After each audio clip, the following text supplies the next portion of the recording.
Bam, Victory Monday. Mr. Roach, welcome to this little Miami sports music Victory Monday presented by me, Nando, and the epic legendary producer, Mr. Roach. Stephen D, I hope you're having a safe flight right now, boss. It's going to be a good show, Roach. I think you're muted right now. That's why I just took off. I am muted. It's going to be fun because I was so wrong about the game of who I thought was going to win.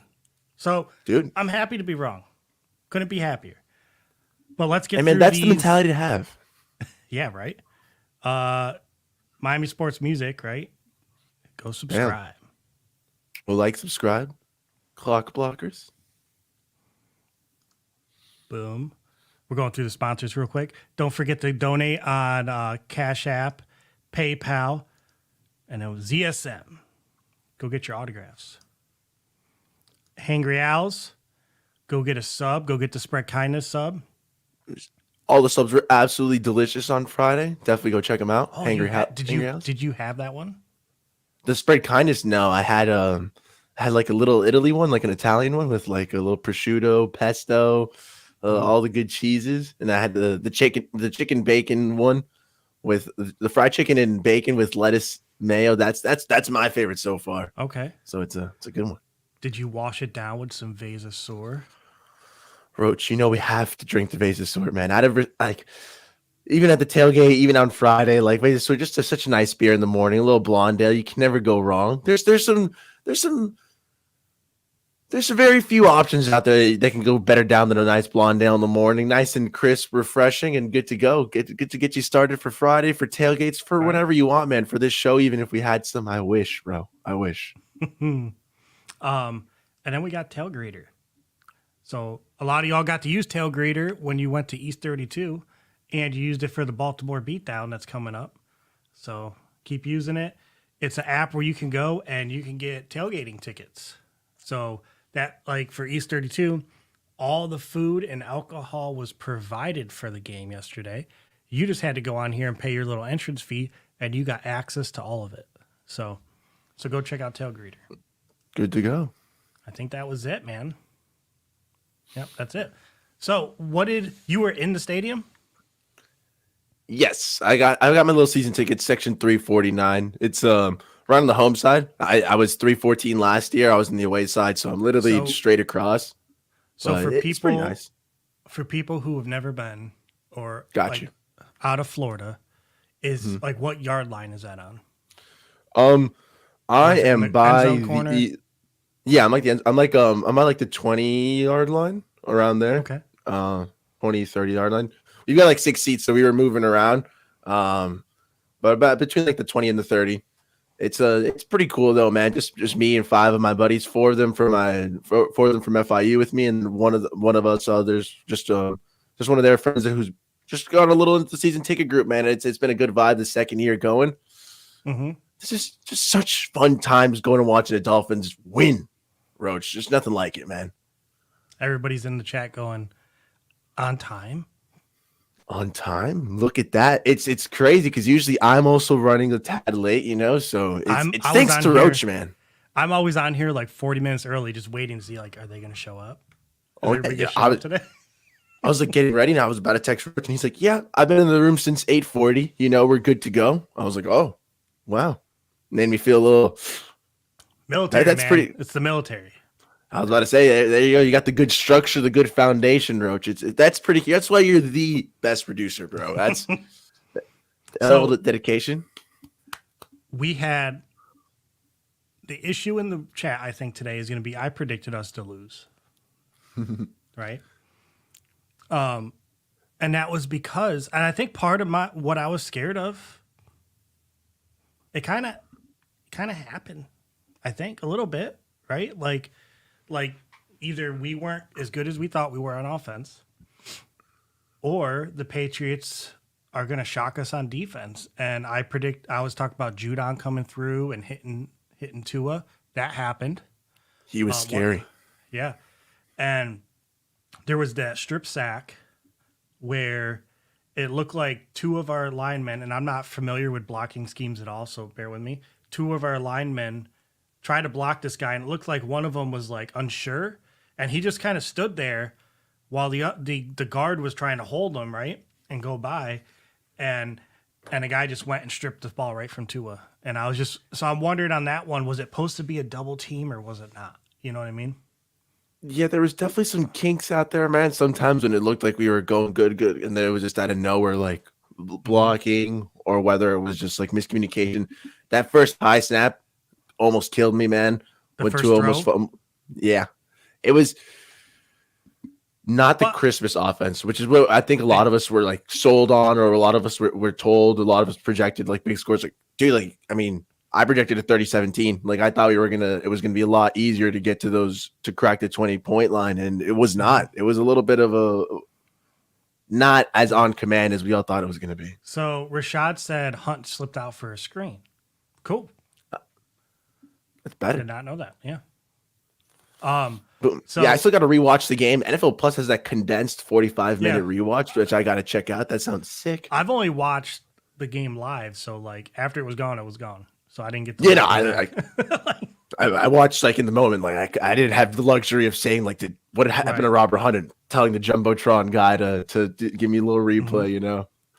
So Well, I'll say this: if it wasn't for our defense, my prediction probably would have been right. yeah, our defense. If we were sold that our offense was going to be this beautiful, well-oiled machine, and that our defense was going to be lights out killer, at least we know our defense is lights out killer. The offense. We're gonna.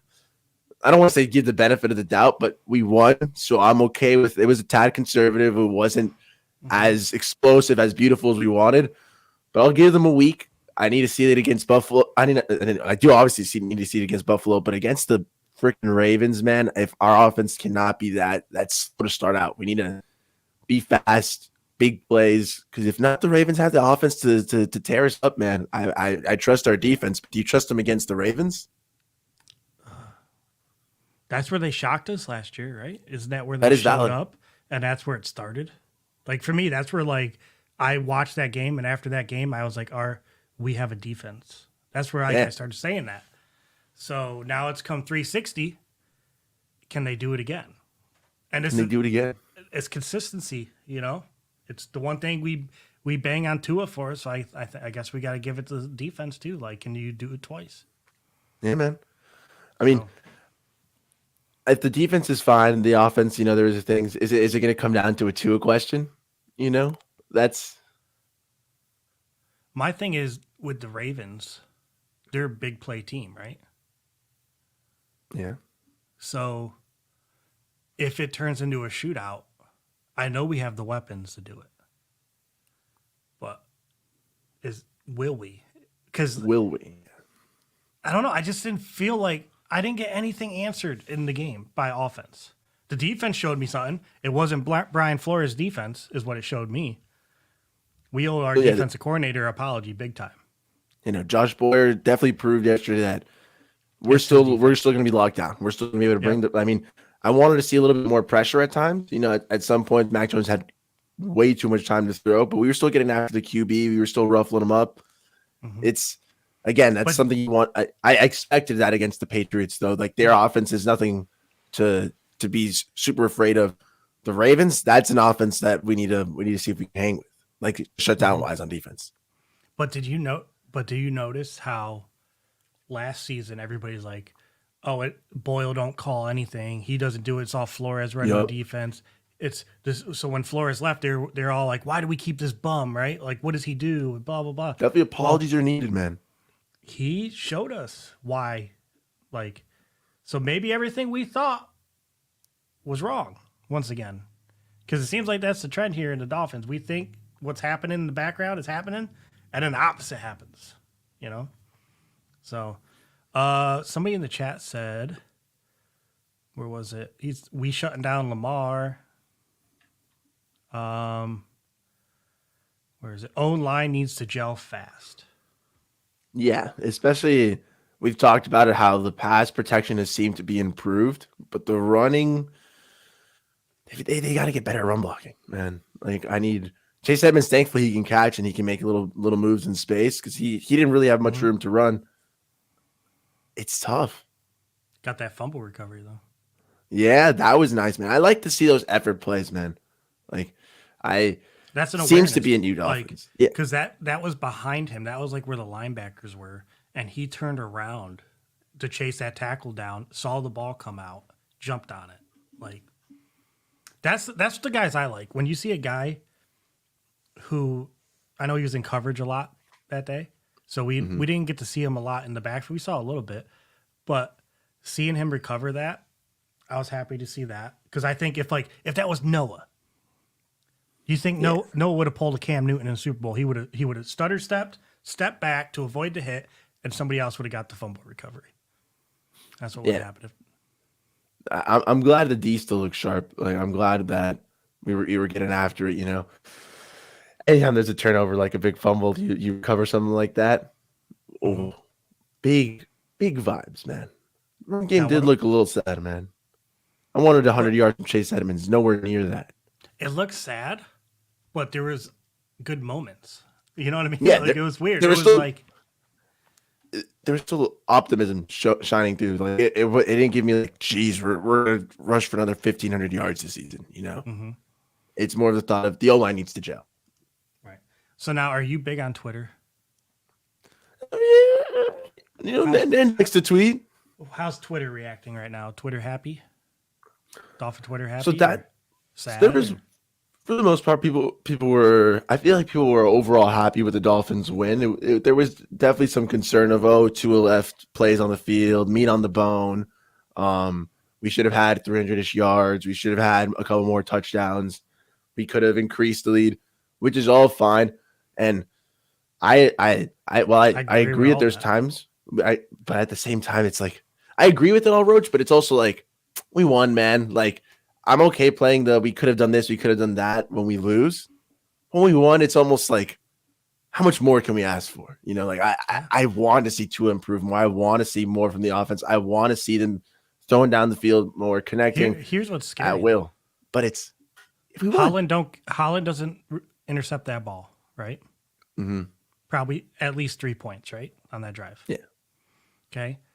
That one interception that was dropped. That was probably a pick six. Then they have their touchdown. Like that game is closer than people were saying that like we had control that whole game. If any of those 3 plays changed, totally different game. Oh, 100%, man. When we left the stadium, like I don't think anybody was right. And that's the thing is where like everybody was saying blowout, we're gonna do all this stuff. But everything everybody's promised me all offseason, they didn't show one bit of it on offense. I didn't see the promised run game. I saw a little bit of the O-line being better. I didn't see the big plays from Tua to Tyreek or to Waddle. Waddle didn't get targeted for the whole first quarter? He was on the sideline for a bit. Can somebody clarify, did he get banged up at one point? Was he like I don't know what happened. He was banged up like before, but... I know that, but then he was like clear to the injury. Mm-hmm. But there seemed to be a stretch where he just wasn't on the field for a while. I was trying to see. I noticed it a little too late though, so I don't know how long he was off the field for. But we got to get him more involved. Like, I hope it's. I mean, I don't hope it's a health issue, but it's got to be a health issue. That's why he wasn't, I guess. Well, we got who said it? It's all Tua's fault, right? No, it's not all Tua's fault. Tua went out there and he did what he was supposed to do with what he was given, right? So, and that is all I want from him. If I'm trying to think of how to phrase it without offending anybody.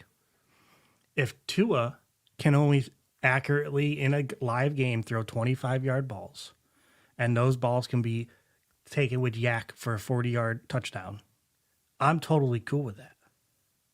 But don't promise us flashy plays. That's all I'm saying. If that's what our offense is going to be, then just let's do that and just be that. And don't try to take an apple and make it into an orange, per se. Yeah. Just be happy. Just use it as an apple. And I get that. I don't think we've been sold like a false product yet. I do think it's a little too early to tell. But I get why, like you, Roach, and like there's others who like it rubs them the wrong way. Like, especially when all offseason you're expecting to have this beautiful offense. Like I get it. Like I agree. I don't think we can expect this offense to be firing on all cylinders. This isn't the same product that we're going to see week 18, but oh, definitely not. it's definitely we wanted to see more. Like as positive I am as I'm always rainbows and gumdrop land. You know, like Yeah. I didn't. My buddies were leaving the stadium like shit talk, like smack talking, having fun. You know, like I left happy, but I wasn't going around ha-haing Patriots fans. I wasn't going around going in their faces because I knew, like you said, man, there was a couple plays where that could have been a very different game. Do I still think we would have won? Yeah. But could it have been a different score? Could it have been a lot closer?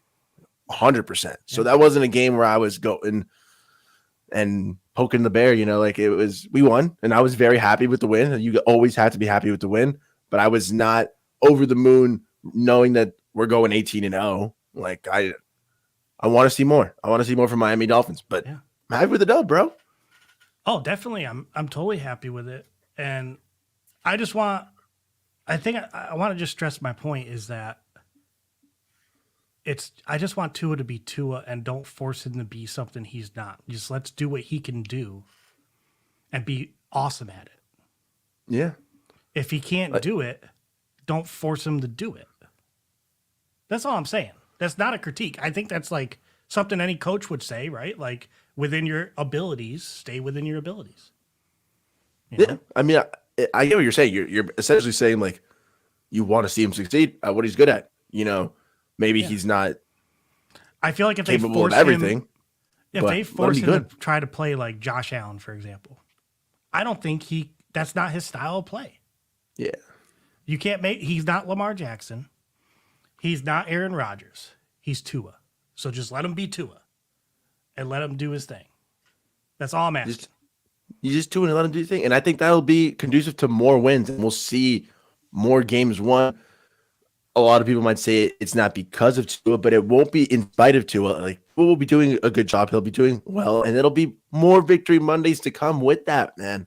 Like as long as our team is doing what they need to be do, executing correctly, we're gonna be nice, man. Our defense is good enough that they should be able to contend with most offenses, and I'm hoping if our offense can just execute, we're good to go, and we're gonna see good plays. Like there weren't the biggest plays, but still 270 yards, a touchdown, a very nice QBR. Like the offense was nice, you know. And yeah, guys, Steven is flying back, man. Right now, he's in the air, so he cannot talk. Yeah. But how was your experience at the game? What did you see? Tailgate wise, all that was it? I mean, tailgate wise, it was fun, man. I did go to Easter towards the tail end of the tailgate. I was with my buddies, a couple of them from high school too. So there was about 10 of us in the yellow lot for a bit. Got some cornhole going, got some little flip cups, some nice beers. Our barbecue, we did have a little issues with our grill. None of us are the brightest guys, but we got it rocking at the end. We got some of the burgers down, other half ended up having to get tossed, but it's all good, man. Our cars didn't catch on fire. Our cars didn't explode. I saw that. That was fun. So that's like the best part, you know, like we didn't have the best tailgate, but I didn't lose my car. You saw that though?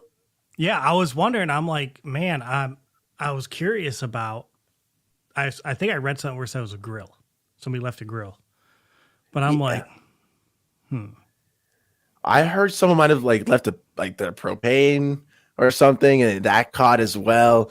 I don't know. It was crazy. Probably Bill Belichick at halftime went out there and did it, trying to cause. All I know is first, second quarter, I'm just watching from right there on the 20-yard line on the home side, and I just see where the 832 lot is towards my right, diagonally across from me. I see a billow of smoke just coming through. I was like, oh my God.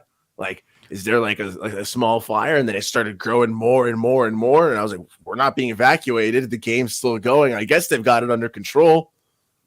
Honestly, I'm so proud of the Miami Dolphins for just getting that under lock and not telling any people to leave, not getting anything stopped. It was across the street. We're good to go. We're in the middle of a win, man. All right, you want to like he said we're down in him. Feels like therapy Monday. Okay, Andrevis, you know, we were talking about a little bit of a fire. You know, I can't really get too excited about that, but we'll try to get you a little bit more pumped up. We'll No more Flames talk. Oh, Green Rat says, you realize we had 8 drives total, 3 scoring drives that ran the clock out. Yeah. Nobody's upset with the win or any of that. That's not what we're talking about. yeah.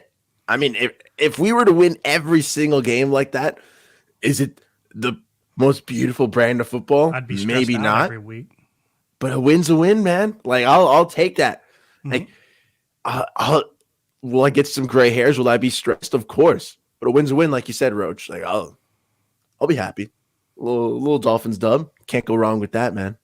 Omar's upset because we just won and we're picking out all the negatives because it's Monday, right? I know. We all know the positives. And guess what? Starting Tuesday and Wednesday and Thursday, we're going to be talking about the Ravens. So, kind of our only day to do it, bro. Yeah. I know Roach, man, he just wants to we're gonna cover it all. We've got a long show ahead of us. It's only 9:36. It's the first 20 minutes in, man. If we do 30 minutes of a little nitpicks here and there, and then 3 hours of beautiful we won, we got the dub with y'all on the panel later on. Come on, man. It's gonna be a fun time, Yeah. I think Should we open the panel? Should we? you know how it normally goes, I guess. So I guess in a bit whenever I'm trying you to want, stress man. them out. I'm trying to Hey, you got Roach to contend with. He's the head honcho today, so he'll mess with you if you guys mess with him back. So we're good to go on that end. Yeah, we freaking won, man. I agree, Cruz. Don't worry, I'm gonna start getting pumped up. It's only 9:37 in the morning. We're working our way up to that right now. As much as we try to nitpick, how much more is there? People actually believe this. They actually believe I'd rather lose than see Tua win. That's like one of the most ignorant things I've ever seen. No, Roach just talk about how he wants to win like, what he can succeed in, bro. It just shows you people don't listen, bro. It's all good, man. But anyways, what was your favorite part of the Dolphins win? Favorite part of the Dolphins win? Dude, that Jalen Waddle touchdown, was beautiful. 4th down, little less than 30 seconds left. Just seeing him break off and go and saunter into the end zone, hit the Waddle. I think everybody collectively lost their minds at Hard Rock at that moment. It was awesome. Yeah. The Holland pick was fun. The little, either the Waddle or that big forced fumble. I don't know. I love defensive plays, but just those random moments where you don't think you're going to score, where you don't think you're going to get a turnover, I think are the most electric moments in any stadium, any bar, any household. You go from one moment, just you think you know what's going on in a football game, and then bam, something happens in your little timeline, and it's a whole new game, whether it's a pick, a fumble, a big TD on 4th down. Oh, man. So probably that Waddle play, man. That was an awesome way to end the half. These guys are trying to bait me into a Tua debate. They're trying to. And I'm trying to be very respectful to Tua right now. Hey, man. Talk your talk, Mr. Roach. But my favorite was the Waddle play, and I'm calling it the Waddle play because he's the one who made the play. Like, anybody just like an ounce slower than him would have got tackled. You know what I mean? like you had to be as fast as Waddle or faster to make that play work right there where it was. Only Waddle or Hill probably could have pulled off that play. Thankfully, we've got both of them. Yeah, Mossert. Well, yeah. You give Raheem a little steam right there. Maybe he can get going. That'd be a nice little play. A little running back out of the backfield, take off to the house. Damn, he should look nice, dude. He had limited touches, but he's fast. Like, well, I think we all knew that, but like it's always nice after a running back comes back from an injury, especially at that age, to see him on the field and go, oh, he's still fast. Good to go. The guy I signed to be fast is fast. But Phillips did a lot of coverage and not a lot of pressure. Yeah. That I don't remember that being so much last year. Yeah, no, I own him as like in my little dynasty fantasy football league, as an individual defensive player. He's like my IDP. So Jalen Phillips definitely was not a coverage machine last year. I was hoping for some more sacks, some more pressures from him. I don't think we're going to drop him into coverage that often. I mean, he's got the size for it. And you're 6'5" and you're that fast. If you can develop some coverage skills, that's nice. But his bread and butter should be getting after the QB. I didn't want to see more of that. Yeah, me too. I was like, kept on looking for him on the edge. Like, where is he? Where is he? And then I find him, and then he's backpedaling. I'm like, man, come on, bro. It ain't his fault. Man. I mean, it's the defense that's called, but. Oh yeah, I mean, I'm sure it definitely throws you off as an offensive coordinator. You see that big man, and he just starts backpedaling. You're like, what? But is it because of our injured defensive backs, and maybe he's like that little security blanket, an extra guy in coverage? You know what I mean? Yeah, so part of me was kind of thinking that, like, when Byron comes back, we might see him getting more pressure. No, yeah, I mean, we talked about it. I think on the show that like when Byron comes back, Boyer's going to be allowed to blitz more, get a little bit more exotic, a little more crazy with it. And that's what I'm most excited about. As fun as the defense we just saw, it's not even at full strength, Roach. Like it still has room to develop. Just not only because of young players, but the fact that like those young guys are going to develop, and then the vet's going to come back, and then the entire unit's going to get stronger. I'm excited, bro. Our linebackers need a little help, but they can develop, man. Again, Tyndall, I'm hoping we see a little bit more of his action. Mm-hmm. But we have the man off the street that came out in defensive backfield that was just playing all over the place. And I know, how do you pronounce his name again? Oh, I butcher it every time. No one make fun of me, okay? Kadir Kohu? Kohu, I think the H is silent. Kohu? Kadir Kohu. Yeah. Kadir. The guy.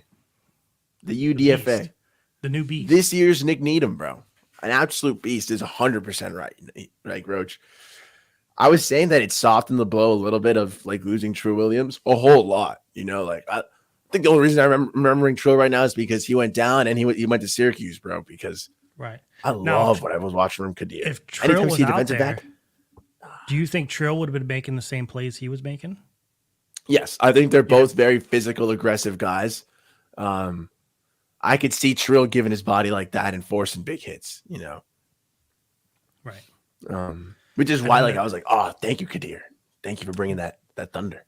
And the one thing I think everybody in this chat will agree with, why did we keep Noah? St. Madison, Pat Surtain, bro. I mean, this dude didn't dress again, man. Again. Yeah, I know, man. My hottest take of Noah getting a pick six absolutely shot out of the water when he didn't even dress. But I get it. It's very frustrating. Mm-hmm. I've got it to like. If I had anyone else coaching, I wouldn't be able to keep that faith. But Sam Madison, Pat Surtain, I've got to believe they've seen something. I've got to believe these are two guys who they're not going to get cowered down and let Ross or Greer bully them and say, hey, you've got to agree to pass judgment on this first rounder. If they think this kid couldn't play, I'm sure they would have told the staff. And I hope that we would have moved on from him. But not dressing is very concerning. Yeah, it's especially in an area where you know you're lacking depth and you're not sure what you got. You know what I mean? You would think you'd want the extra guy in that area in case you need to be like, hey, this Kuowu ain't working out, so we're gonna give Noah a shot again. You know what I mean? Like, luckily he worked out. So I mean, that's what I'm saying. That I think they trusted him. You know, they could have gone to game day and say, hey, you know what? Kadir earned that spot over you this week, man. Like, you're good enough to make the team, Noah. But Kadir's been balling this week. He's been working hard. You're going to be inactive, man. Hate to tell it to you. Hate to break it to you. Hopefully that sparks him, though. You know, like, hopefully that's like, yo, what's up? This rookie undrafted free agent is about to take my job. He is this close. He's angling right there.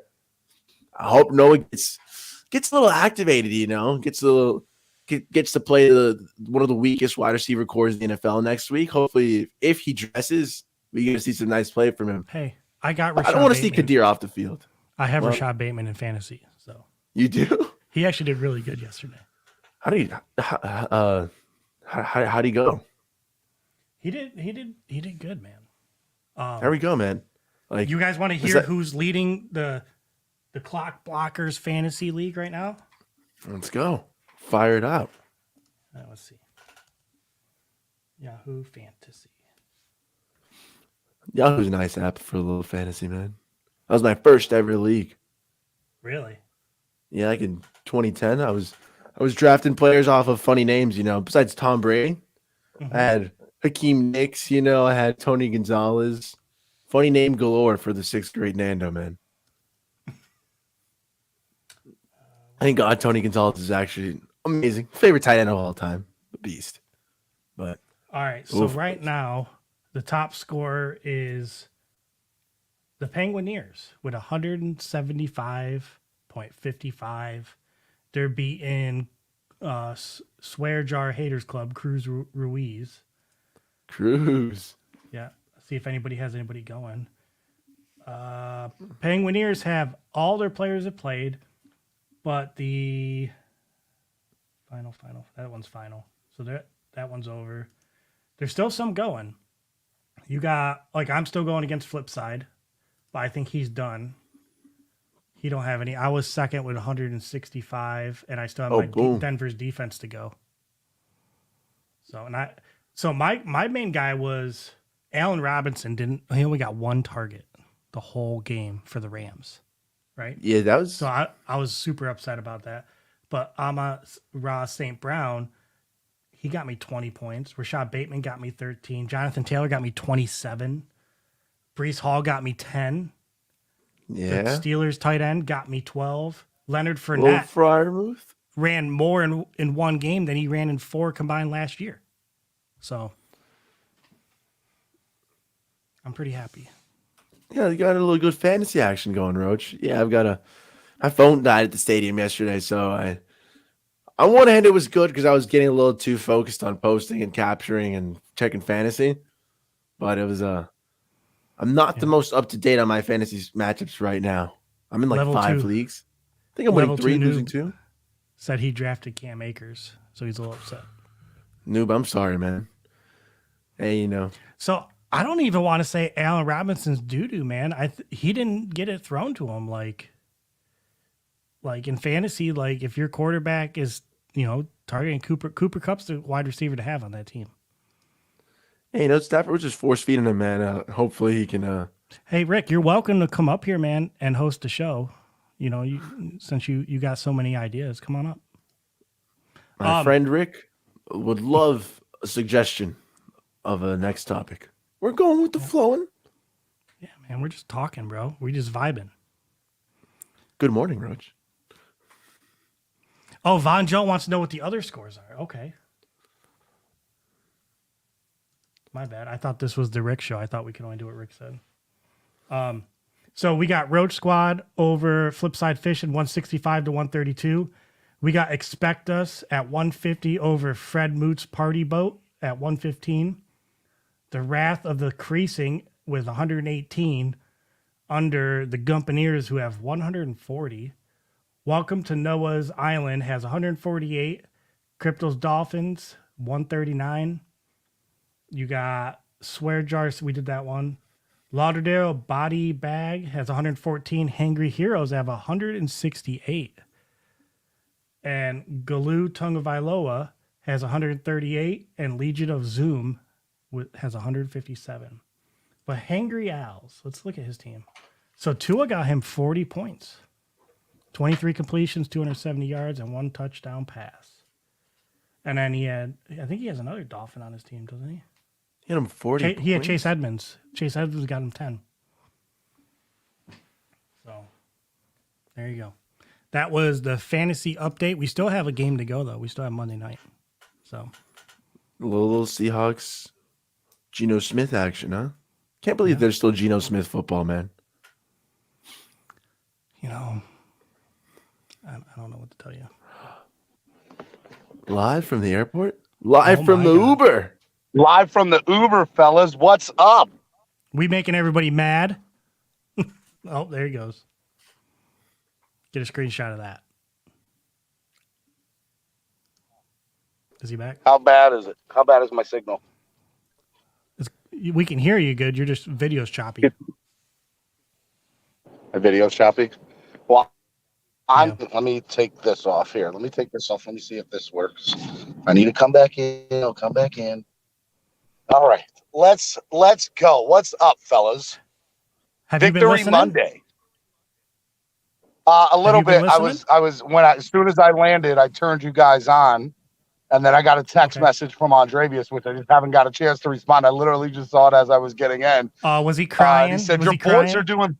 Yeah, he was crying. He was saying therapy Mondays. There's no therapy Mondays. I heard you guys. I think you guys were critiquing the game as such. Actually, I haven't said one Andrevius. negative thing about Andrevius gonna be Tua. mad that I said that.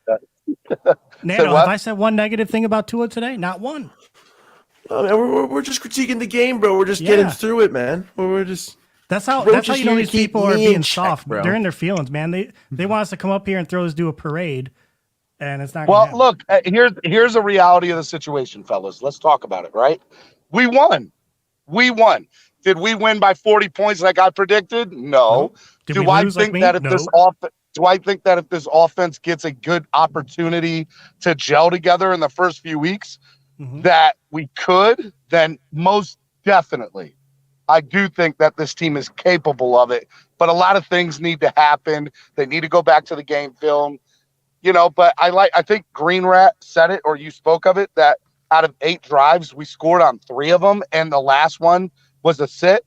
That's 50% of the drives that we scored on, in theory, right? Like the last one, it was a sit to end the game. So I look at that as a score. So, I mean, what more? I mean, there's a lot of room for improvement on the offense.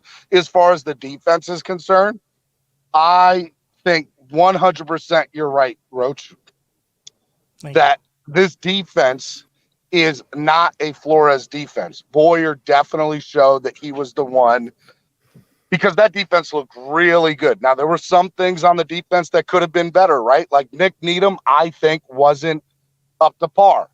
But I also, having said that, I also think Nick Needham's playing a position because of injuries at other positions, and he has to step in and fill in. So I'm not mad at Nick Needham. I think he did the best he could. I'm overall, like, if I had to give a grade of this on a scale of 1 to 10, I give it a 6.5 out of 10. And I don't think that's a bad thing. I think that says, hey, we won the game. We beat the team we were supposed to beat. What time did you get your seat? Did you miss kickoff or no? I missed kickoff. Dude, that heat. Let me tell you how brutal this heat was. So hot, man. I sat in the deep end in 129, and I'm hosting the pregame show, which, by the way, was absolutely amazing. Nando did you make it up, Nando? After you. No, I got a little too faded too fast, man. I ran into Nicky. He told me it was going smooth, man. And then I recorded something with him. Yeah, Nicky came up. So Nicky's my favorite right now on Tuesdays, not Nando. Anyways. Pain, bro. Blame the tequila.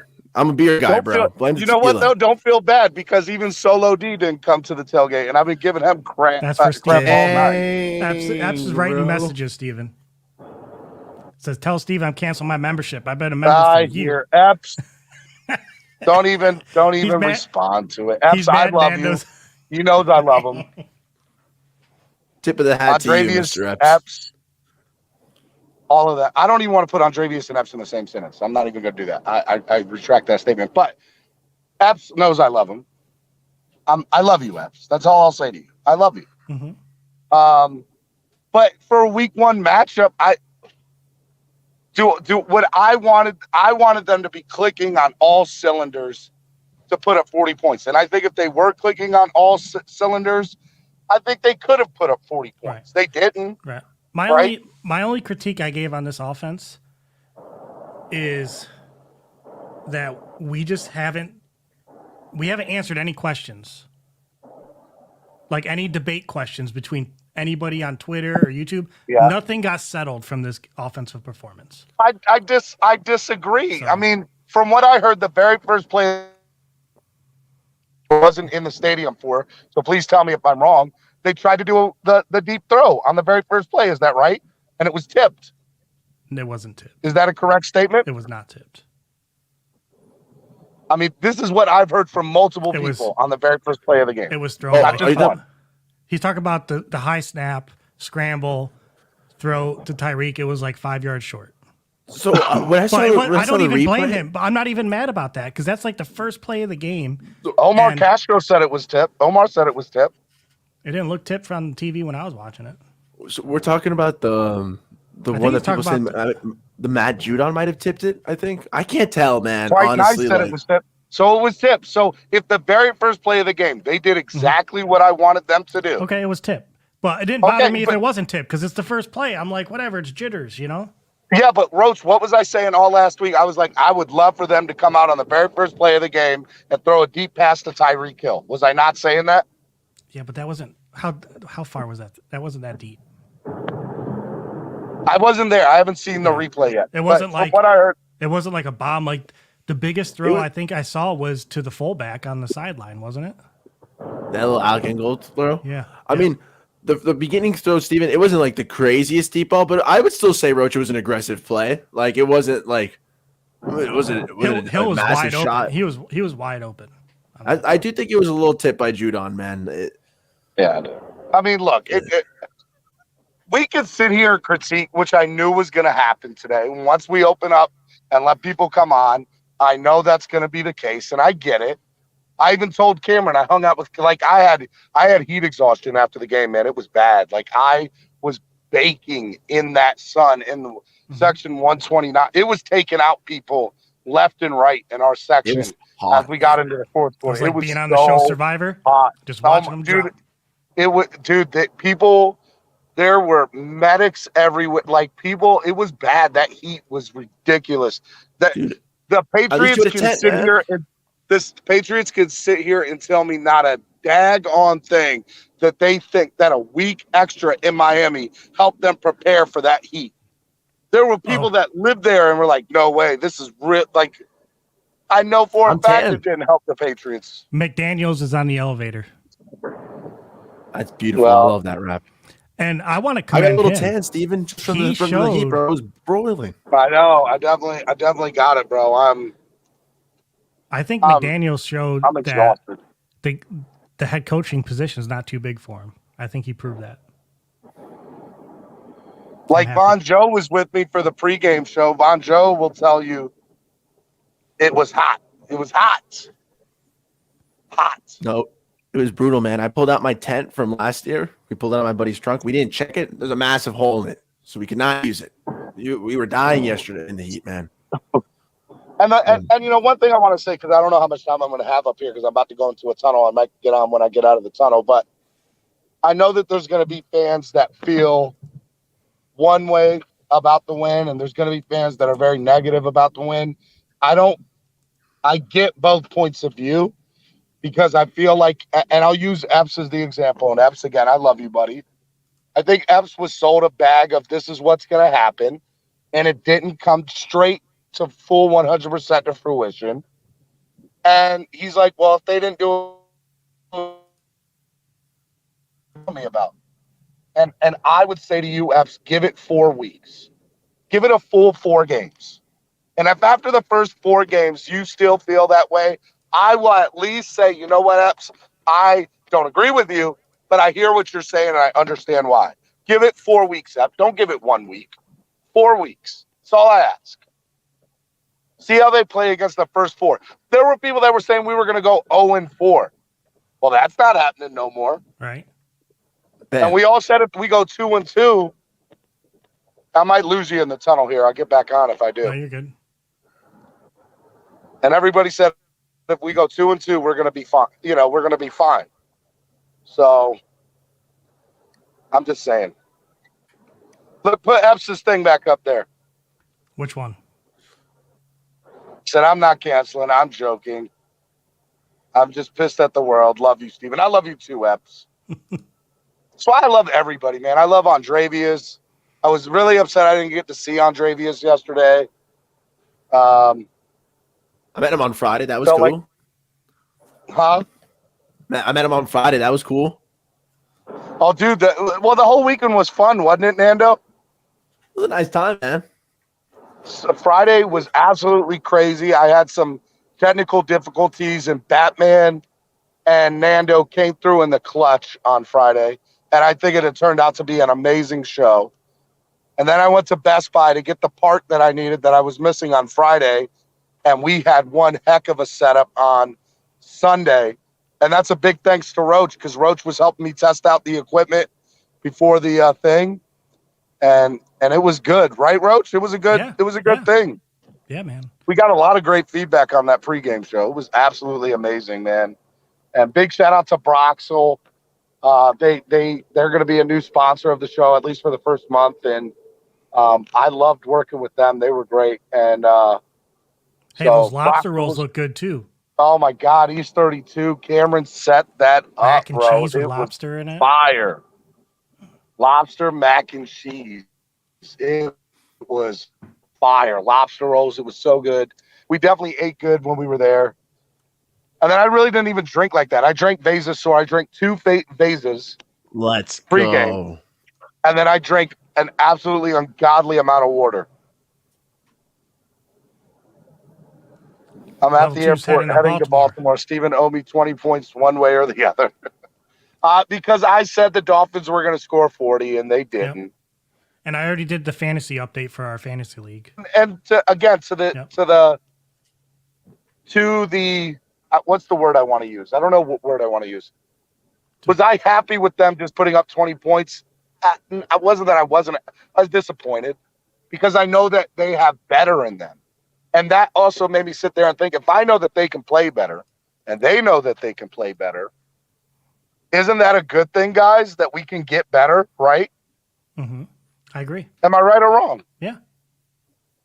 Nando? Definitely right, man. No, definitely right. Like, if there's room to improve and we got to win, I'm okay with that. Like, I trust our coaches. For once, I can trust our coaching staff to actually break it down and let these guys know where they've got to get better, and that will get better. It's not Joe Philbin teaching class anymore, like hopefully got some confident dudes. Dude, and that's what it was. I got to go back to Green Rat's comment at the beginning of the morning.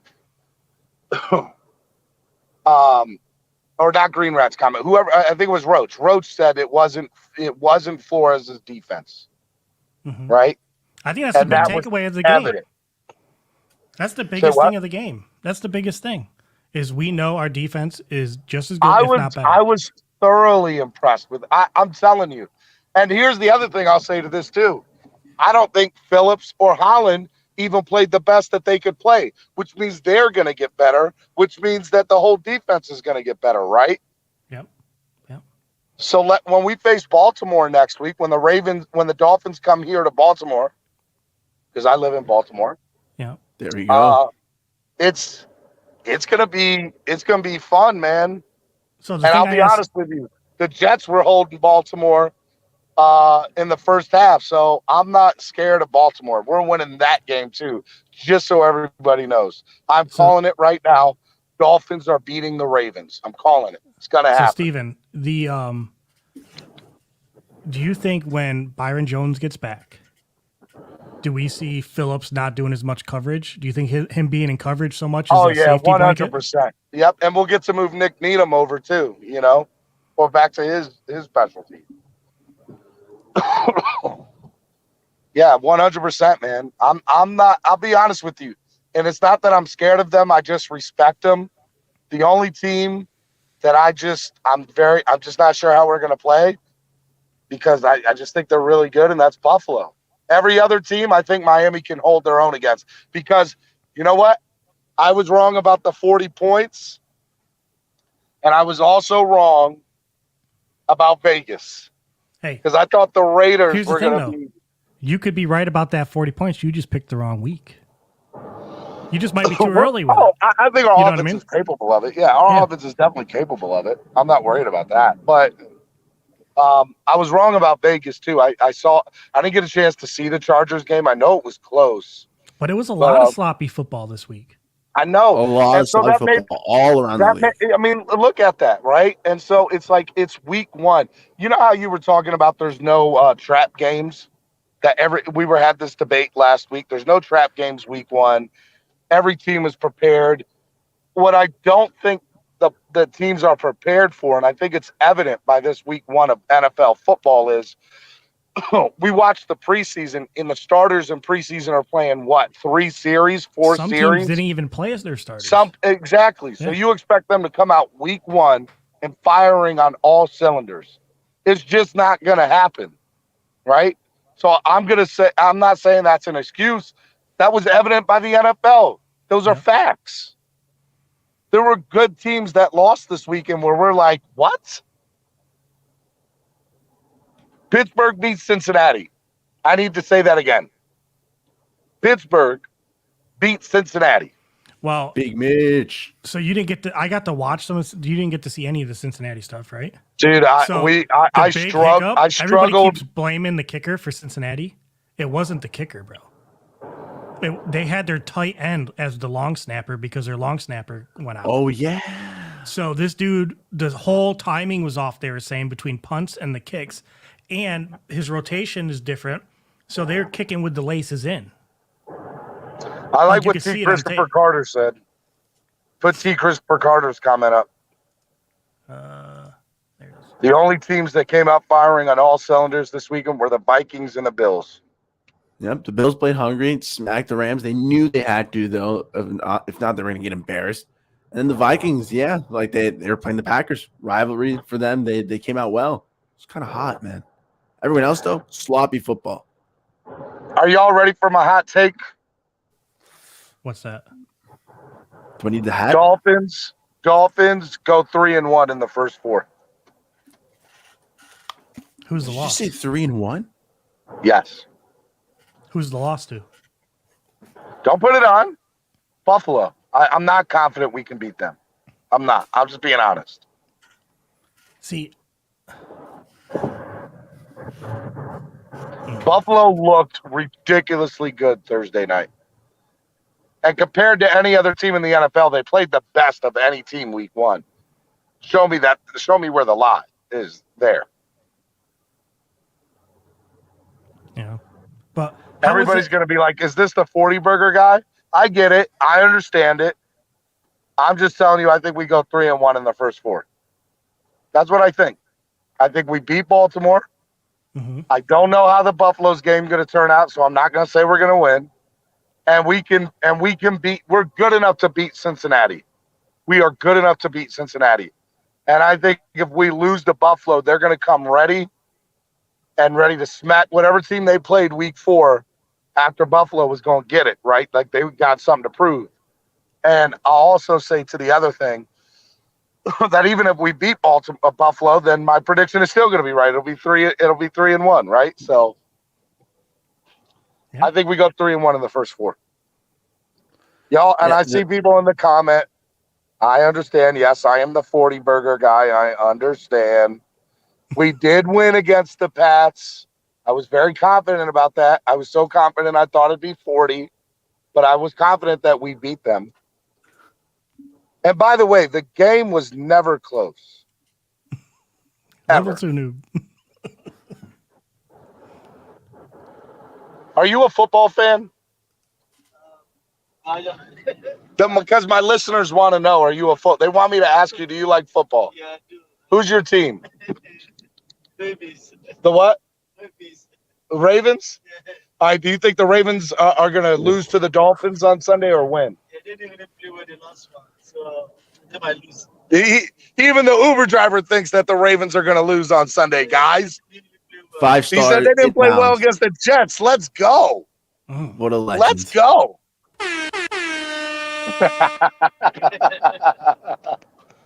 Oh, man. All right, guys. You guys are doing a heck of a show. It sounds like you guys got to start bringing people on. I'm going to keep listening because I'm almost at my place. And they're gonna bait me into this Tua conversation, Steven. I'm trying not to, but they're gonna bait me. Dude, don't take the bait. Just speak, Roach. I have to answer the question. I can't just lie to myself and not answer. Roach, let me ask you a question. What's up? Did the Dolphins win? Yes. Was Tua a part of the points that were on the board? Yes. So he contributed to the win. Yes. Did Tua turn the ball over? Thank God, no. Did he? No. Okay. Did Tua throw for Not, 270 yards? Let me add an asterisk, and not due to his effort did he not do it. It was due to other we're not people's going effort. there. We're not going there. Did he turn the ball over? Limits. That's also He did not turn the ball over. okay. Okay. Yep. Okay. I'm just telling you right now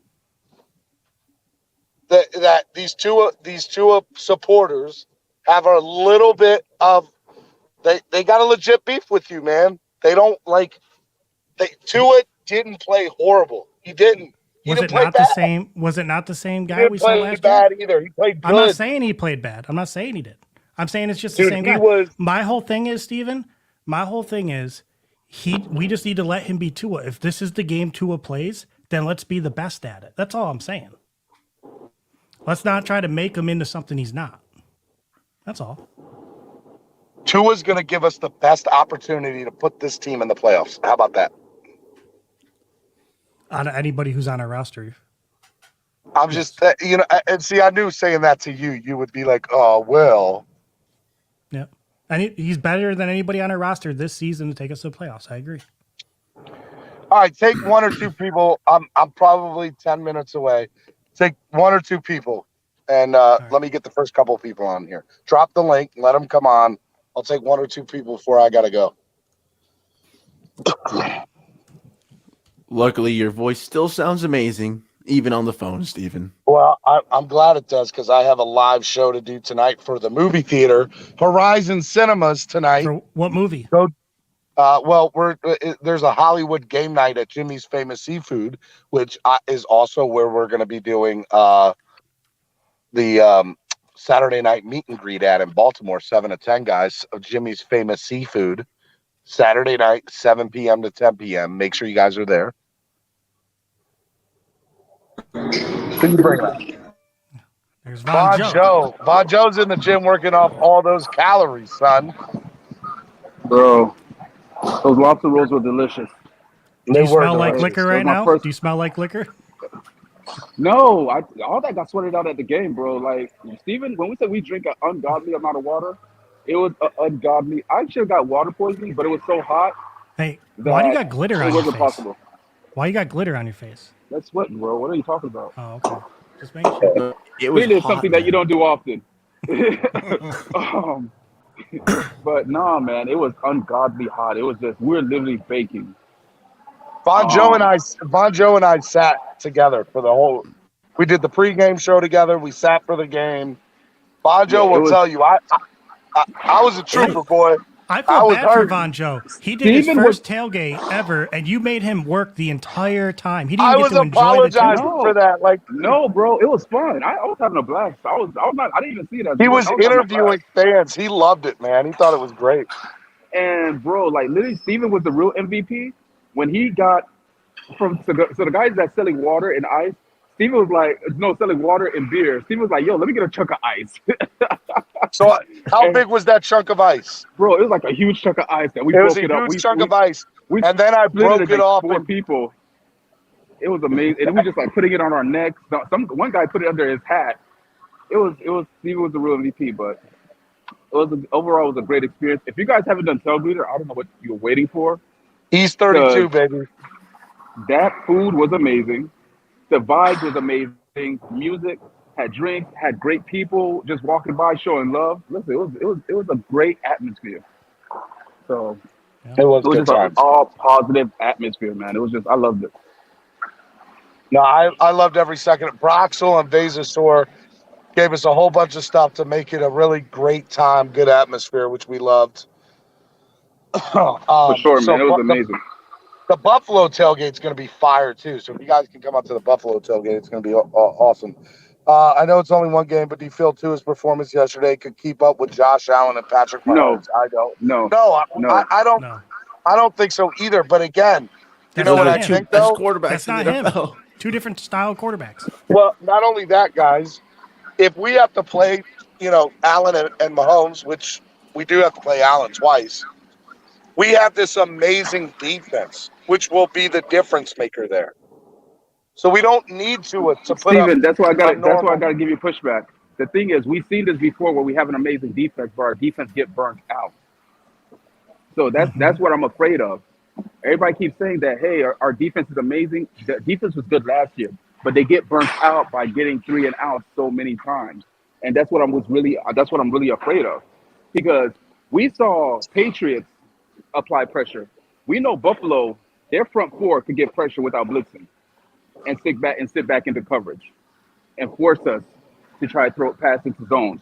Right. So that's what I'm really afraid of. I don't know about Baltimore. So- I didn't watch a Baltimore game, so I don't know if Baltimore front four could get organic pressure like that. But I know Buffalo. We saw Buffalo get organic pressure. Yeah, I saw Patrick Mahomes. Steven, Oh, well, did, Patrick Mahomes was in midseason form already, but I said that from preseason. He was cooking out early. what do Yeah, you bro, think it's one about of your O-line, the man? best. Well, I could tell you on the field. I was watching for that, and where we were sitting at 129. I think I remember telling Von Joe, I was like, man, I'm not really getting a good feel for how bad or good this O line is. What I will say is, I felt like Tua a lot, especially those stupid throws that he made in the fourth quarter, was a direct result of him being pressured. And so I don't know where that pressure came from being on the field, but I need to go back and take a look at it. But I mean, I don't think they played that great. I would say from a field point of view, they probably played 4 out of 10. 4 out of 10 on a scale of 10. They probably played a 4, the O line. What do you guys think? Definitely better pass blocking, not as good as run blocking still, man. I need to see some I feel nice like it was better improvement than in there. last year. Definitely better than last year, man. I wasn't terrified on every play. Yeah, the run There game was- didn't really show up at all. At the game, we were watching it, and the run game just. But then didn't it would feel have like was there. spurts. It would have spurts. Like it would pick up for a second and then go back to trash. Yeah. So the Now- run game wasn't consistent in there. Do you guys remember towards the end, Tua, like, he came out to the left all the way to the sideline about to get crushed? Do you remember this? Like at the very end of the game, like we're still throwing the ball. That was the only time in the game I'm like, please just stop giving it to Tua. Just hand the ball off. Let's ride this thing home. Don't get him hurt. Don't get an interception. Like, you know what I mean? Like, and I felt like at the end of the game, we were still trying to put points up at the very end. We were. And I think Belichick, his little punk butt, I don't want to say swear jar, but he gave our head coach a half handshake for 1.1 second because Yeah, he was he was mad upset that about we it. were doing the same thing that he has done to every team in the NFL for the last 25 years. Get in the left lane. There you go. Yep. So, Well, Von Joe, I'm going to pop you out and bring in John Christophilakis, if I said Yeah, that go right. ahead. and then John's the last person that I'm going to see, and then I might get on later on in the show. But I love you, Von Joe. I love you, man. Hey, man. I love you, buddy. It was a pl-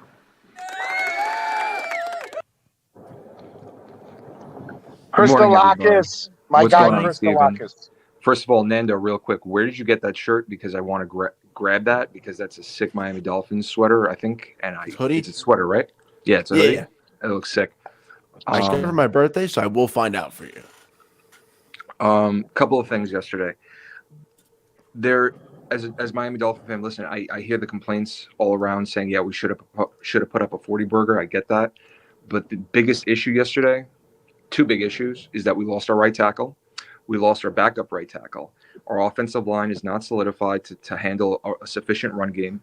We rush for less than 75 yards, and we cannot keep up with a Josh Allen-led offense.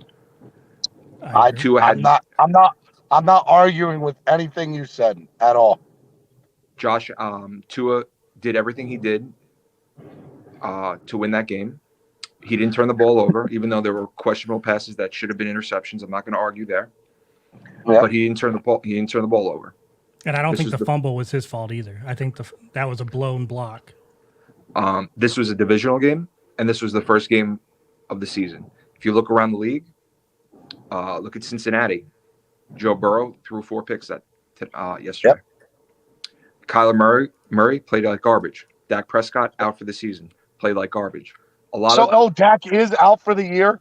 No, I'm Not sorry. the year. Out No, for no, like like 6 to 8 games. 6 yeah. to 8 games. Dude, He's you getting Wow. almost just surgery. gave me a fantasy football Still crazy. heart attack. Hey guys, bro. I'm at my place. I gotta let you guys go. Keep doing the show. Hey, pin the link so you can get a whole bunch of people on this morning and get their takes on everything. I love you guys. I'll see you guys later. All right, see you, bud. Boss man Steven. Much love, Steven.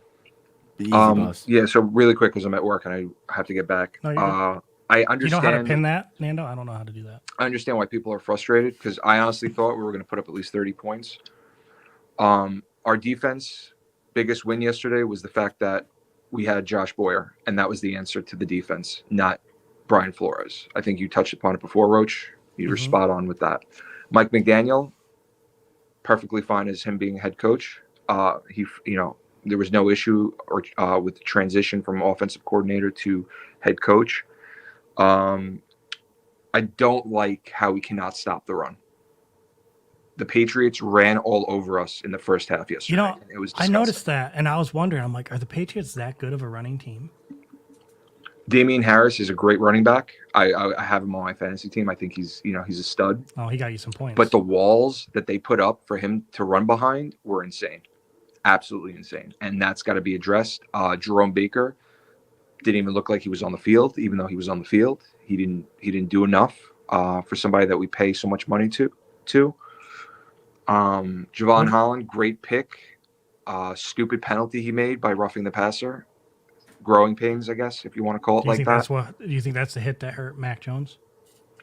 I don't know if it was. To be honest, I feel like it was pre-existing because Mac Jones wasn't good all game. He wasn't good all game, to be honest with you. He missed. He overthrew the ball a lot. Like, he seems like a very calm guy normally, and from the first quarter, he was like rattled. Like, yeah, he was like talking back to the defense. Like, he didn't do that last year. I don't know if it was because he was a rookie or what it was, but it seemed like they were in his head. Yeah, definitely. Special teams, punting was great. Looks like we got Jason Sanders back. Thank God, he's back to his regular self. Were you concerned about Waddle not getting a lot of looks at first? No, because he was injured, and they wanted to make sure that he wasn't going to be used that much. I knew that was going to happen. I knew that's why Tua didn't even go through his progressions yesterday, because I knew that it was mostly going to be Tyreek that was getting the ball. I knew that was going to happen as soon as they put him on as questionable for the week and what he was going to play. But he looked great on that slant for 40, 50 yards, taking it to the house. We were just saying anybody just a little bit slower would have got tackled. But that pass by Tua was in triple coverage, and he dunked it right to Waddle. It was a dot. It was beautiful, absolutely beautiful pass. Mm-hmm. Tua is capable of the deep ball. Tua has tremendous accuracy. It's all mental with Tua. I'm convinced that he doesn't take the deep shots because he doesn't want to risk the turnovers. And when you're playing a team like the Kansas City Chiefs and the Buffalo Bills, you're going to have to learn to take those shots. It's just weird when you have a coach. Fly, man. It's weird to have a coach who's willing to like take the shot, but the quarterback who's not. You know what I mean? Yeah. Especially with Mike McDaniel in that offense, because he comes from a run-first offense, not a pass-first offense. So to see that out of Mike McDaniel yesterday was a little bit of – it took me back thinking – I honestly thought we were going to be 50-50 with the run game. I didn't think we were going to be this heavy on passing. But overall, I'd have to say that Tua has to listen to Dan Marino and just sling that ball, bro. Let it fly. Because you have to take those deep shots. Tyreek is too good of a wide receiver to be getting 8 yard passes to him. You can't let that happen, bro. You did it in the offseason. You did it in preseason. Do it again. Don't trust your arm. Pete, thanks for the donation. He said Tua scored more with less last year versus the Pats. Yeah. Okay. Yeah, I agree. He did, but Tua had the ability to score more points at the end of the game. I would say overall it was a sloppy game on both teams. Again, the first game of the season, the Patriots and the Dolphins shot themselves in the foot yesterday, where it was a wash at the end of it, where it didn't really matter who's, it canceled each other out in my opinion. Overall, Tua definitely left meat on the bones yesterday, but that was by his own cautiousness, and he's got to get rid of that fear of turning the ball over, and he's got to trust his wide receivers and trust in his arm. But he's capable of doing it. And that's it. I got to get back to work here. All right, But hey man, thanks for stopping by. dude. Roach, Thanks for stopping by, bro. it's always a pleasure, Nando. I'm happy I was wrong about losing. By the way, Oh, I'm bro. I knew we were gonna win. So real quick before I go, I knew we were gonna win, and I tweeted this out. And I also knew that there was gonna be massive beef in Dolphins Twitter because of it. Because I told myself I think Tua is gonna give us enough to win today, but he's not gonna do enough, and that's gonna upset people. And that's exactly what happened yesterday. yeah, like we still there's nothing settled at all in the debate world of Twitter right now. No, we got to first and foremost. If I'm a Dolphins fan, if I'm the coach, if I'm part of the staff, front office, you got to go get a right tackle ASAP. There's no playoff. I don't want to hear deep playoff runs until we solidify Tua's blind side. I'm sorry, Greg Little went down and Austin Jackson went down, and thank God, what's his name on the left tackle? Armstead almost went down, but he got back Oh, up. it was so scary, John. That was a very scary game for injuries yesterday. But thank God we made it through, and let's go solidify this all line so we could have a decent run game. Peace out, guys. Damn, John. Later, bud. All right, now we got Crypto. What's up, bud? Good morning, fellas. Good morning, fellas. I'm morning, man. happy. I'm happy with the win, as y'all know. Here we go. I learned from history, though. I learned from history because this is basically the same spot we've been in yesterday. I don't have selective amnesia. So I tend to remember that we were in the same position last year. We was feeling good about ourselves, and we played out. We played I guess a little bit better Patriots team last year, but it ended up being the same result. Defense played magnificent, and the offense did just enough not to lose the game.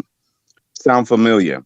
So I just hope the next 16 games isn't the same result this year. But that's all I'm hoping for, Roach, because we've been in this position before. Actually, our offense scored less points this year than they did last year.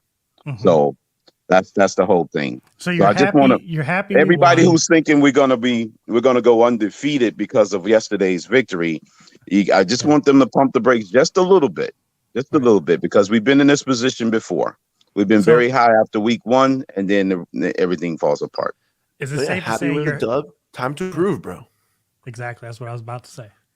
Yeah, because come Tuesday, we got to prepare for the next opponent. I watched those games. I watched every opponent, the next three opponents that we play, every one of those games, and they look pretty good. A lot of people want to crap on the Ravens because they just played them tough in the first quarter and a half. The Ravens had that game in hand, no doubt. They had front four pressure. They had good secondary. They made, Flacco look pedestrian out there. So they're going to be a tough out. They're going to be a much better team than we played this week by far. And I know people don't want us critiquing yesterday because they said it's a victory. But what y'all need to understand, today is the only day to critique because starting Tuesday, we're on. We can't critique. Team. Yeah. Right. We can't critique yesterday's game no more. You're right, Roach. Today's the day. So. Today is the only day to say, hey, let's clean up all the bad things, even though we won. Hey, Buffalo won by 21, and they had a lot to clean up. They turned over the ball 4 times. Their fans weren't completely happy. They was happy with the win, even though they won by 21, but they turned over the ball 4 times. So there's always going to be things that you can look forward to improving on so you won't make the mistake in the following week. And you better want some critiquing and improvement because we got Baltimore. Right, we got better opponents Buffalo ahead. Bengals, right? Or is it Bengals Buffalo or Buffalo Bengals? Bengals Buffalo. Buffalo Bengals, and then Okay. The Bengals is a shorter week. We played them on a short week. Yeah, on the Thursday. That's why, when Steven's saying we'll beat them, I don't know about that. I do think, yes, I'm happy about the dub, and I think we're going to improve. And as much as I wanted to sit here and be like, yo, we're about to let it fly right now, Baltimore does have a nasty secondary, so I don't just see Tua saying, F it, let's ride. Like, I'm just going to start slinging the rock.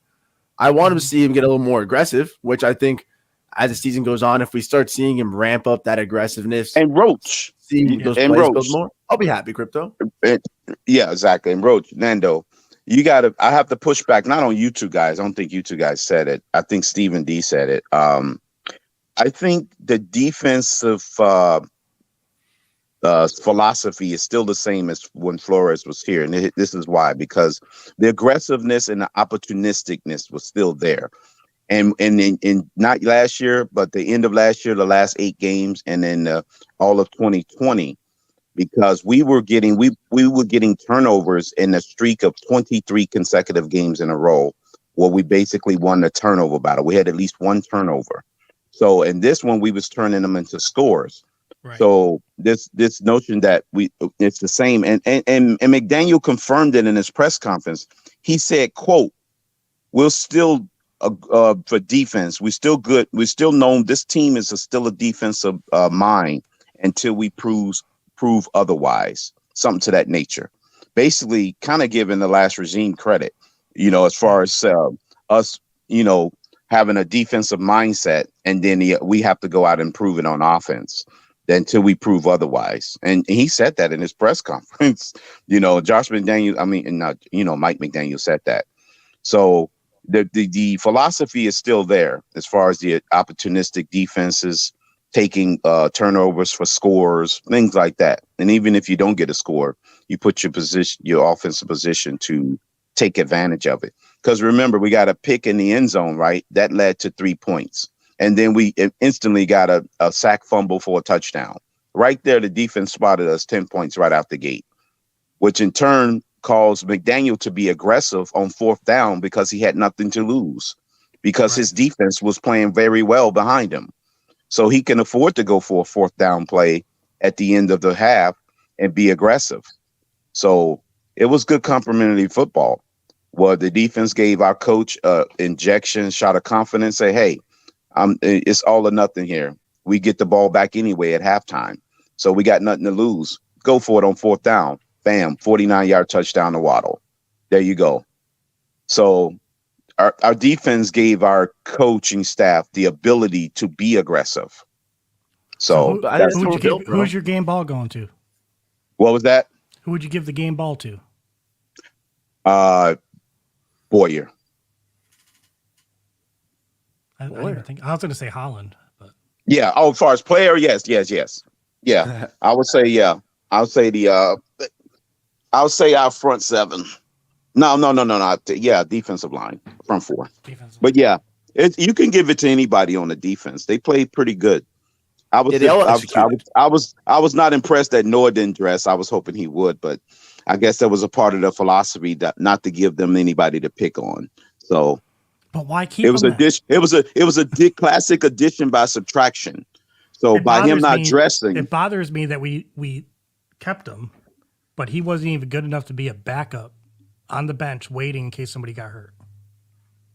Yeah, but then Roach, we were losing like a whole bunch of defensive backs in the preseason, all left and right. Yeah. So that's the reason why probably he solidified his roster spot, because we was losing so many freaking DBs left and right. But then for them not to dress them, they would say, hey, we just, we got enough right here. And I guess Boyer devised a game plan where they can hide the other cornerbacks, but just by scheme. Mm-hmm. So overall, it was pretty impressive on that side of the football. Once again, like I said, our defense is more than capable of being top 5.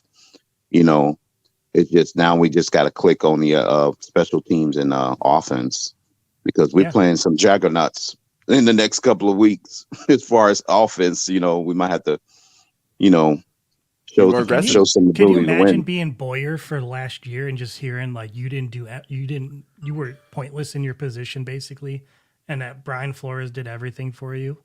Like, that would bother me. Would that bother you? I don't think he was told that though. That's how I feel like people were talking about him when Brian Flores left. Like, why'd we keep this guy? I feel like it was a lot of. Oh yeah. They were saying he should have been out the door too. Yeah, there were some people saying he should be out the door. But but then again, if you learn from somebody that taught you, and then you can apply those principles once 100%. You become on your own. It's sort of in a way that McDaniel was taught by Shanahan, and he's applying some of the principles slowly but surely on his own once he get on his own. Then that's the same thing when it comes to Boyer and, applying some of them principles that Flores taught him. So that's just a matter of doing it at the right place at the right time. And it looked like a carbon copy, because we got a score for a touchdown. Last year's team against the Patriots scored 2 defensive touchdowns. Right. So it's the same thing. Status quo. We scored twice on defense against the Patriots last year. So, at least in the last game, the first game, we scored 1. We got a couple of turnovers too. Flip side, thanks for the super chat. He said, Pano, what do you think was the weakest part of our defense? He didn't like the linebacker. The linebackers were not tackling. I think John Christolakis said it best. The running defense on the back end was kind of giving the Patriots, letting them have their way a little bit in their first drive, in the second half, and then on the first 2 drives. They were getting some good push. So, if there's any small critique on defense, it will be the linebacking core. Okay. I'm ready for the Tyndall development. Ready to see him get back, get a little more on the field because the linebacking core. Because we play a real legitimate running team next game, next week. That is a true legitimate running team. So it's no hiding the football with the Ravens. They're going to run the ball. So you got to shore that up real quick. You got 4 days to shore that one up. Yeah. Do you want to stay up here, Crypto? I'm going to bring on Sharif. Yeah, you can bring up Sharif. That's fine.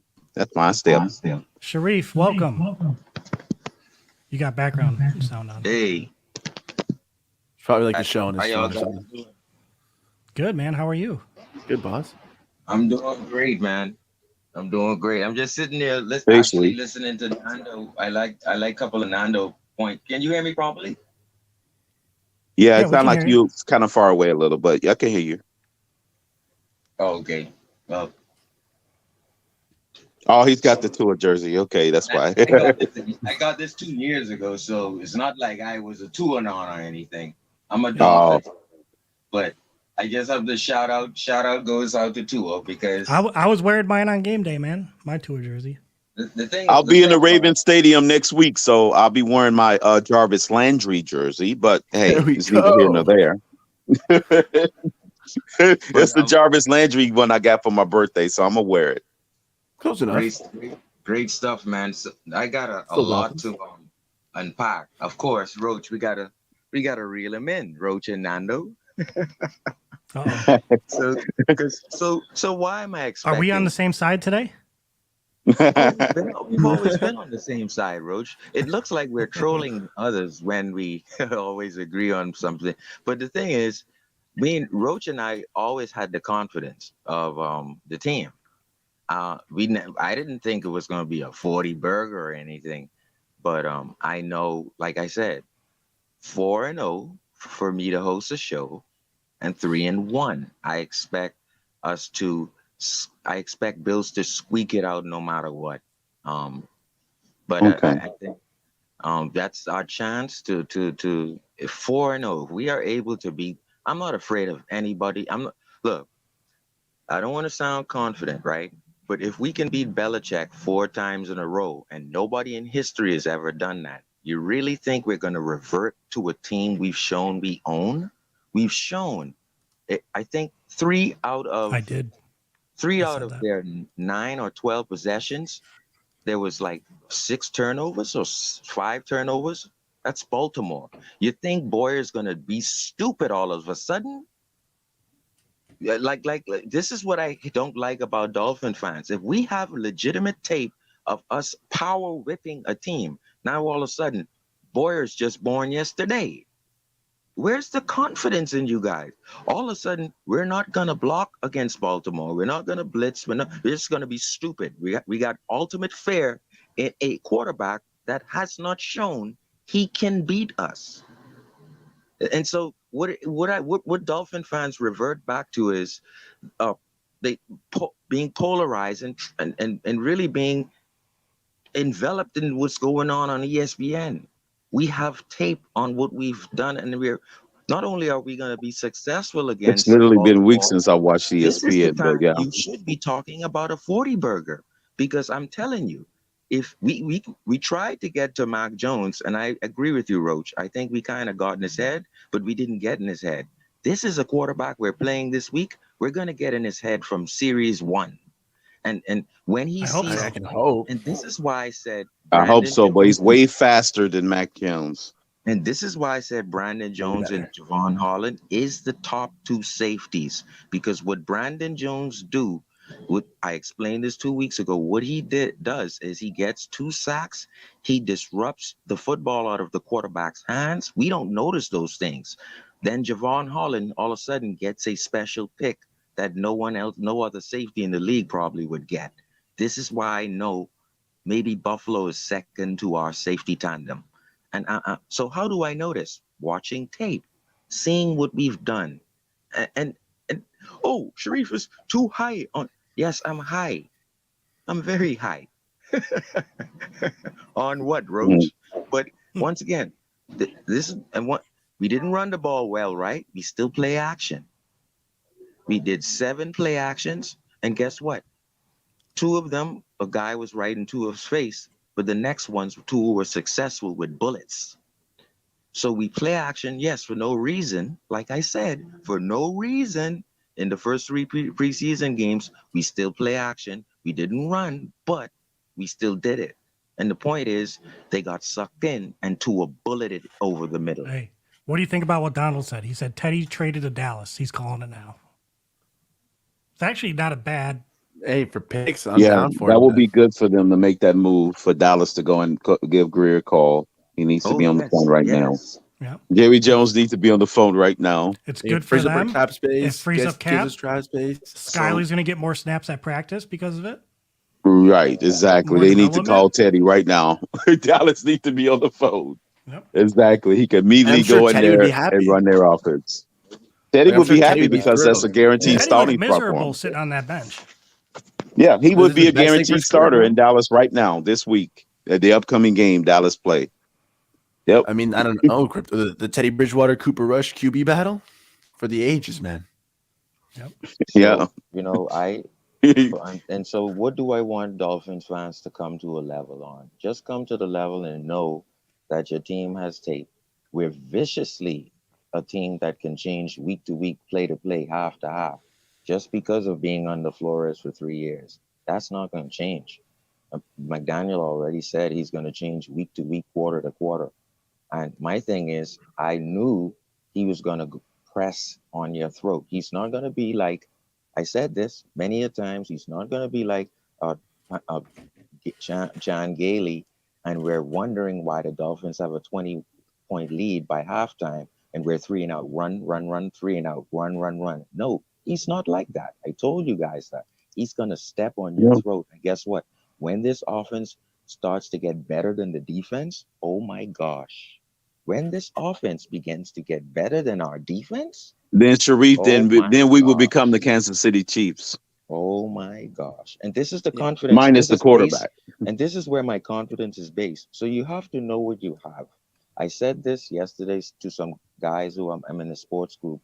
I said, this is when Durant came to Golden State Warriors. When Durant came to Golden State Warriors, anyone from the half-court line can shoot a 3. Anyone from the half-court. Now think of that. You have to defend the whole half-court. Yep. So against the Dolphins, it's just bad on other teams. It's a cheat code for us to get Tyreek Hill. It's just a cheat code for Durant to go to already Klay Thompson and already Steph Curry. It's a cheat code. So you have to defend the whole 120 yards against the Dolphins. I'm sorry. That's where my confidence is based. Oh, Sharif, what are you high on? That. It's a cheat code to get Tyreek. All right. Well, let's hope so. I'm going to bring in Alex. Let's hope so, because and it has nothing to do with Tua. You have to play the whole field, bro. And you saw it on the 4th and 7. Whoop! It was you bracketed that Tyreek. fourth. And I said it before, Sharif. That 4th and 7. Tyreek. That 4th and 7 was only enabled because the defense spotted them 10 points. But on that play, they slide. Oh, Chris, that shows you that go ahead. That shows you also the kind of ball What's up, Alex? McDaniel has. No, he wouldn't. It would have been a different play call. It would have been a different play call, Alex. Here we It would go. have been a different play call if the defense would have came out struggling.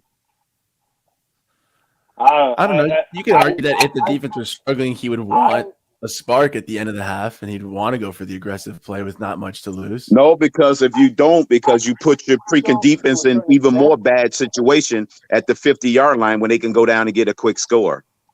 No, you don't do that when your defense is playing bad. I agree with you to a certain extent, Crypto. Well, ask Buffalo how fast 20 seconds work. But let's make one thing clear. Let's make one thing clear. Alex, we're having trouble Daniel hearing you. outcoached the crap out of Bill Belichick. Okay. Any better? The coaching staff last year outcoached Belichick, and it don't take much to outcoach Daniel Belichick outcoached nowadays. Belichick, it wasn't even close. It wasn't even close, and that's the whole thing. It doesn't take much, Alex. Stop it. To outcoach Belichick nowadays. He's in his last days. In my book, McDaniel, my book gets an A+ for the coaching he did yesterday. And I'm gonna tell you this right now. You know, that shows you.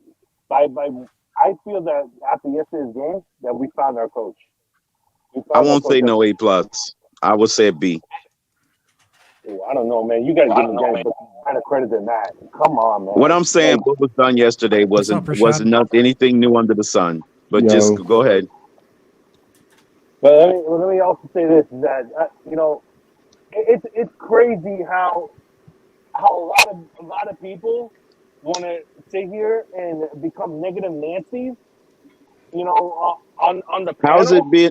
How's it being negative Nancy? How's anybody being negative Nancy, Alex, when we just point out the reality of the game? We won, but let me ask you a question. Did we win? Yeah, the same way we won last year. Exactly. Questioning that, Alex. I think everybody came up here and was pretty positive. Even Crypto. Exactly. Everybody positive. I'm just reminding everybody we was in this place before. I haven't really dogged to it all. I actually gave him excuses. Yes, and I heard exactly, Rashad. I was happy, and I had cautioned everybody that we've been here before. Let's stop acting like we haven't been here before. Right.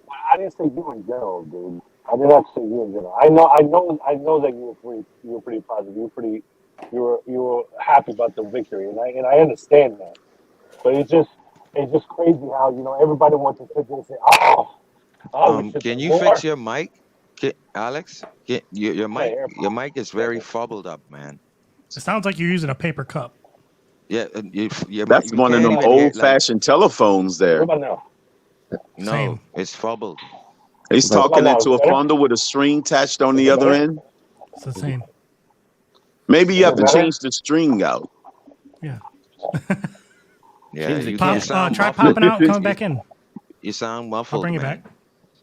Hey, Alex, you giving T-Mobile a bad take, man. That's the Wi-Fi. Crypto loves you, man. Right. Von Joe had to jump in. Hey, Rashad, you giving T-Mobile a bad take, and I got a T-Mobile phone. I'm surviving. You making us go mad. Guys, hold on. You guys got to relax. It's only week 1, okay? I give McDaniel an A+. Tua gets an A+. Our running game gets an A+. I have no worries. We're going to run through. Oh, it's Tua Von again. Right, guys, right. Fuck out of here. But Von Joe. Everybody gets a B. No, Sharif, you be quiet. Because Sharif, you be quiet. Oh, God. What about the guys like me who already been confident? You owe me a running game. I need this mystical film that you talk about. Yeah, you just said the whole line and the fullback. Let me help. Let me go ahead and tell. Let me see what Sharif told me. Guys, remember, one of the Eagles, most logical. He's gonna kick out, and we're gonna run the ball all over them. And we're gonna stop the run too. Now, didn't Sharif promise us a running game? Logical. You're logical, Von Joe. We're gonna throw the ball all over the field. We're gonna this speed. Oh my gosh. We're gonna throw the ball. Guys. They're not ready. They're not ready for the 6 points our offense is gonna put up. I think that was Stephen D. They're not ready. I think that was Stephen D. Yeah, Stephen D was a Stephen D had to take the L on this one. I think that was Stephen D. Hold on. You also forget that when Water. Alex, oh my God, Alex, I know. We never see this before, Alex.